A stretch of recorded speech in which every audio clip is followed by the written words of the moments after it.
Infinix note 30। এই ফোনের সমস্যা হচ্ছে নো গ্রাফিক্স নো লাইট। তো ফোনটি খোলার পরে আমরা আমাদের এলসিডি কানেক্টরের ভ্যালুগুলো চেক করলাম।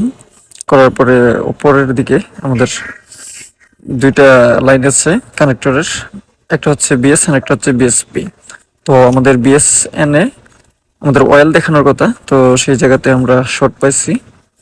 তারপরে আমাদের এই শর্টটা বিশেষ করে আসছে আমাদের বিএসএন লাইনের গ্রাফিক্স আইসি থেকে। আমরা আমাদের গ্রাফিক্স আইসিডির আউটপুট ইনপুট চেক করার পরে দেখলাম এই লাইনটিতে ফল্ট আছে। অবশেষে আমরা গ্রাফিক্স আইসিডি চেঞ্জ করছি। চেঞ্জ করার ফলে আমাদের ফোনটি এখন বর্তমানে লাইট আসতেছে, যে জায়গাতে আগে শর্ট দেখাইছিল। তো ওই জায়গাতে পরিমাপ করার পরে বিএসএন লাইনটি এখন বর্তমানে ওয়েল দেখাচ্ছে।